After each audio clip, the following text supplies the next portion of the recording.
ညရီမြင့်တန်ကြားပြည်သက်များရှင်ကျမတို့မြန်မာနိုင်ငံမှာဟင်းသီးဟင်းရွက်စိုက်ပျိုးထုတ်လုပ်ခြင်းကိုကျေလက်နေပြည်သူများကဒုတိယဦးစားပေးသီးနှံအဖြစ်နဲ့လုပ်ကိုင်နေပြီးကျေလက်ဒေသဖွံ့ဖြိုးတိုးတက်ရေးအတွက်အရေးကြီးတဲ့အခန်းကဏ္ဍကနေပါဝင်နေတာကိုတွေ့ရပါတယ်။ဒါကြောင့်ဟင်းသီးဟင်းရွက်စိုက်ပျိုးမှုမှာအစားအစာဘေးရန်ရဲ့ကင်းရှင်းပြီးအရေးအသွေးပိုမိုကောင်းမွန်တဲ့သီးနှံတွေစိုက်ပျိုးထုတ်လုပ်နိုင်မှုစိုက်ပျိုးရေးသုတေသနဦးစီးဌာနနေပြီးတော့ဟင်းသီးဟင်းရွက်သုတေသနဌာနစုရဲ့ဆောင်ရွက်နေမှုတွေကိုရိုက်ကူးတင်ဆက်ပေးကြပါရရှင်။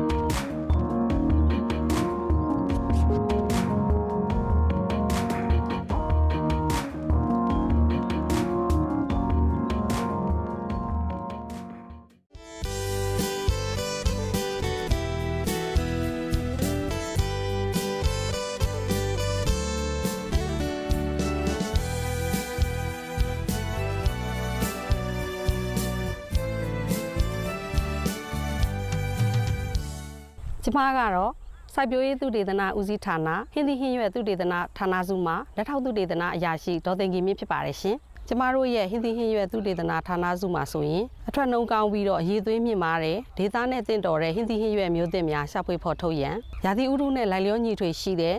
ဟင်းသီးဟင်းရွက်မျိုးသစ်နဲ့စိုက်နည်းစနစ်တွေရှာဖွေဖော်ထုတ်ရန်နဲ့ဒေသနဲ့တင့်တော်ပြီးတော့ထွက်နှုံးကောင်းတဲ့အရေးသွေးမြင့်မားတဲ့ဟင်းသီးဟင်းရွက်မျိုးသစ်များသုတေသနပြုဖော်ထုတ်ရန်ရာသီဥတုနဲ့လိုက်လျောညီထွေရှိပြီးအရေးသွေးကောင်းတဲ့ဟင်းသီးဟင်းရွက်မျိုးသစ်တွေနဲ့စိုက်နည်းစနစ်တွေကိုသုတေသနပြုဖော်ထုတ်ရန်နဲ့တန်ဖိုးမြင့်ဟင်းသီးဟင်းရွက်တွေတိုးမြင့်ထုတ်လုပ်ဖို့အတွက်အဆင့်မြင့်စိုက်ပျိုးနည်းစနစ်တွေသုတေသနပြုဖော်ထုတ်ရန်ဆိုတဲ့ရည်ရွယ်ချက်နဲ့ဟင်းသီးဟင်းရွက်သုတေသနတွေဆောင်ရွက်လျက်ရှိပါတယ်ရှင်။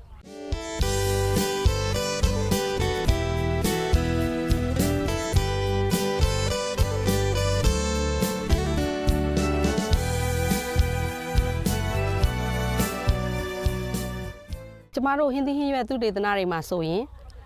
အာဟာရပြည့်ဝရေးနဲ့စားနပ်ရိက္ခာဖူလုံရေးကိုရည်ရွယ်ပြီးတော့ဆောင်ရွက်နေတဲ့သုတေသနလုပ်ငန်းတွေနောက်ရာသီဥတုနဲ့လိုက်လျောညီထွေရှိတဲ့စိုက်နည်းစနစ်တွေကိုရှာဖွေဖော်ထုတ်တဲ့သုတေသနလုပ်ငန်းတွေနဲ့ဒေသမျိုးရင်းတွေကိုစုဆောင်းတဲ့သုတေသနလုပ်ငန်းစဉ်တွေဆိုပြီးတော့မှကျမတို့ဟင်းသီးဟင်းရွက်မှာသုတေသနပြုဆောင်ရွက်လျက်ရှိပါတယ်။ဟင်းသီးဟင်းရွက်သုတေသနလုပ်ငန်းများကိုတော့စားနပ်ရိက္ခာဖူလုံရေးနဲ့အာဟာရပြည့်ဝရေးဆိုင်ရာသုတေသနလုပ်ငန်းများရာသီဥတုနဲ့လိုက်လျောညီထွေရှိပြီးတော့ရေရှည်တည်တံ့တဲ့စိုက်ပျိုးရေးဆိုင်ရာသုတေသနလုပ်ငန်းများအပင်မျိုးဗီဇထိမ့်သိမ်းခြင်းနဲ့သဘာဝအရင်းအမြစ်များထိမ့်သိမ်းခြင်းဆိုင်ရာလုပ်ငန်းများမျိုးမွေးမြူထိမ့်သိမ်းခြင်းနဲ့ဖွံ့ဖြိုးရေးဆိုင်ရာလုပ်ငန်းများဆိုပြီးတော့ဟင်းသီးဟင်းရွက်သုတေသနလုပ်ငန်းများကိုဆောင်ရွက်လျက်ရှိပါတယ်ရှင်။အပင်မျိုးဗီဇအရင်းအမြစ်နဲ့သဘာဝအရင်းအမြစ်ဆိုင်ရာသုတေသနလုပ်ငန်းများမှာဆိုရင်ဒီမြန်မာနိုင်ငံမှာရှိတဲ့ဒေသမျိုးအရင်းအမြစ်များဒေသမျိုးများကိုရှာဖွေစုဆောင်းခြင်းနောက်စုဆောင်းရရှိလာတဲ့မျိုးများကိုအရေးချင်းလက္ခဏာများနှိုင်းယှဉ်လေ့လာခြင်းနဲ့မျိုးမွေးမြူထိန်းသိမ်းခြင်းဆိုင်ရာလုပ်ငန်းများကိုဆောင်ရွက်လျက်ရှိပါတယ်။ဟင်းရွက်မျိုးသစ်များရှာဖွေဖော်ထုတ်ဖို့သုတေသနလုပ်ငန်းများမှာတော့ခရမ်းကျင်ခရမ်းငရုတ်ဟင်းစားပဲပုတ်သခွာကြက်သွန်နီဂေါ်ဖီတို့ပန်းမုံလာမျိုးသစ်များကိုစုဆောင်းထိန်းသိမ်းခြင်းနဲ့ဝင်းမြူထုတ်လုပ်ရေးဆိုင်ရာသုတေသနလုပ်ငန်းများဆောင်ရွက်လျက်ရှိပါတယ်ရှင်။တောင်သူတွေဝင်ငွေတိုးတက်စေဖို့အတွက်အထွက်နှုံကောင်းပြီးတော့မှအရေးသွေးကောင်းတဲ့ယောဂရန်ခံနိုင်ရရှိတဲ့မျိုးသစ်တွေရှာဖွေဖော်ထုတ်ခြင်းနောက်အထွက်နှုံကောင်းပြီးတော့မှအကျိုးမြတ်အများဆုံးရရှိစေမယ့်စိုက်နည်းစနစ်များကိုလည်းရှာဖွေဖော်ထုတ်လျက်ရှိပါတယ်။အရေးသွေးကောင်းပြီးတော့မှတန်ဖိုးမြင့်ဟင်းသီးဟင်းရွက်များတိုးမြင့်ထုတ်လုပ်နိုင်မှုအတွက်အဆင့်မြင့်စိုက်ပျိုးနည်းစနစ်များဆိုင်ရာသုတေသနများမှာတော့ GAP စံသတ်မှတ်ချက်များနဲ့ကိုက်ညီပြီးတန်ဖိုးမြင့်ဟင်းသီးဟင်းရွက်များတစ်နှစ်ပတ်လုံးစိုက်ပျိုးထုတ်လုပ်နိုင်မဲ့မြေလွှာမဲ့နည်းပညာဟိုက်ဒရိုပိုနစ်အမိုးအောက်နဲ့အမိုးအကာအောက်မှာorganic ဟင်းသီးဟင်းရွက်များတစ်နှစ်ပတ်လုံးစိုက်ပျိုးထုတ်လုပ်နိုင်မဲ့ organic စိုက်ပျိုးစနစ်နည်းပညာများကိုလည်းရှာဖွေသုတေသနပြုဖော်ထုတ်လျက်ရှိပါတယ်။ကျမတို့ရဲ့မြန်မာနိုင်ငံအဆိုရင်မတူညီတဲ့ရာသီဥတုတွေနဲ့မတူကွဲပြားတဲ့ဒေသတွေဖြစ်တဲ့တောင်ပေါ်ဒေသအပူပိုင်းခြောက်သွေးတဲ့ဒေသကမ်းရိုးတန်းဒေသမိုးများတဲ့ဒေသစသဖြင့်ရှိတဲ့အတွက်ကြောင့်ဒေသအသီးသီးနဲ့တင့်တော်ပြီးတော့မှ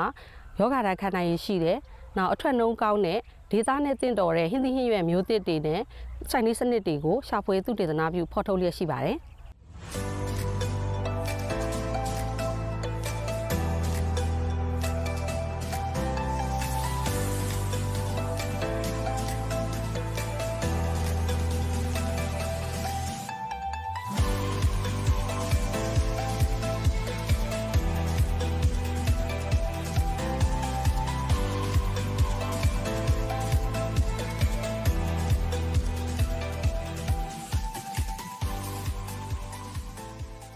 ယောဂတန်ခန္ဓာရည်ရှိပြီးတော့အထွက်နှုံးကောင်းတဲ့ဒီဟင်းသီးဟင်းရွက်မျိုးသစ်တွေ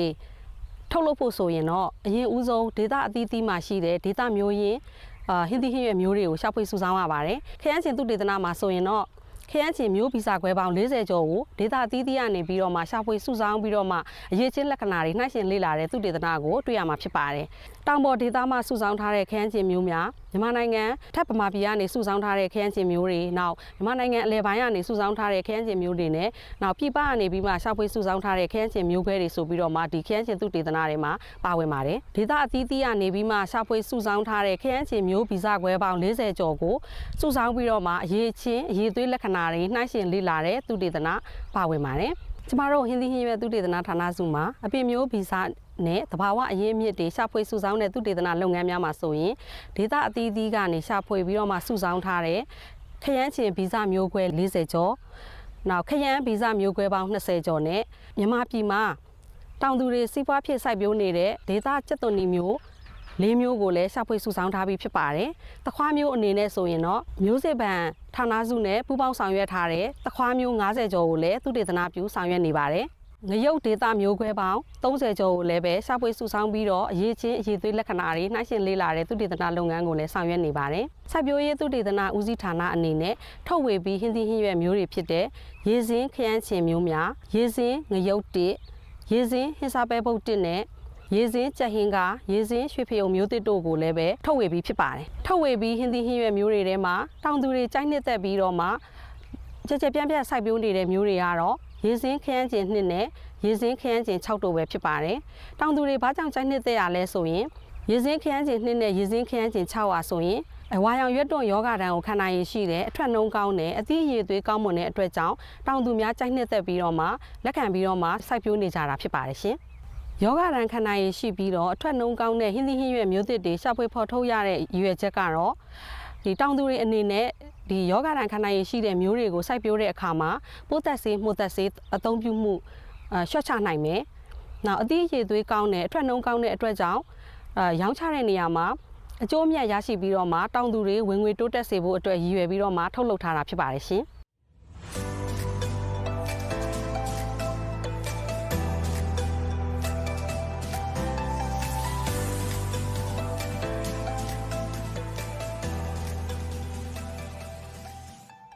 ဒီသုတေသနမှာဆိုရင်ကျမတို့ဒေတာအသီးသီးကနေပြီးတော့စုဆောင်းလာတဲ့ခရမ်းမျိုးရင်းဗီဇတွေကိုမပြောင်းပြအောင်ထိမ့်သိမ့်တဲ့ပင်နီဝင်းမုံကူးခြင်းလုပ်ငန်းတွေကိုလှုပ်ဆောင်လျက်ရှိပါတယ်ရှင်။ဆက်လက်ပြီးတော့ကျမတို့ဒီငရုတ်မှာဆိုရင်လည်းပဲဒီဒေတာအသီးသီးကနေစုဆောင်းလာတဲ့ဒီငရုတ်မျိုးရင်းဗီဇတွေမပြောင်းပြအောင်အတွက်ကျမတို့ပင်နီဝင်းမုံကူးခြင်းဆိုတဲ့လုပ်ငန်းတွေကိုဆက်လက်လှုပ်ဆောင်လျက်ရှိပါတယ်ရှင်။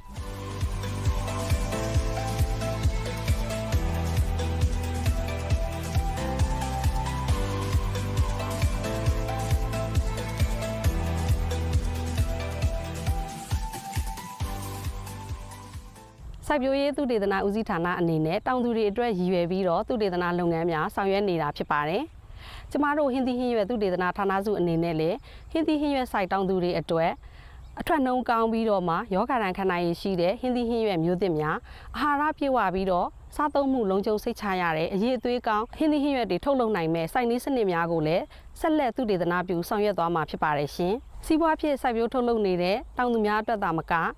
တပိုင်းတနိုင်စိုက်ပျိုးလုပ်ပြီးတော့အင်ချန်ဥယျာဉ်စိုက်ချင်တဲ့ပြည်သူများအနေနဲ့လည်းကျမတို့စိုက်ပျိုးရေးသုတေသနဦးစီးဌာနနဲ့ဆက်သွယ်ပြီးတော့မှပူးပေါင်းဆောင်ရွက်နိုင်ပါတယ်ရှင်။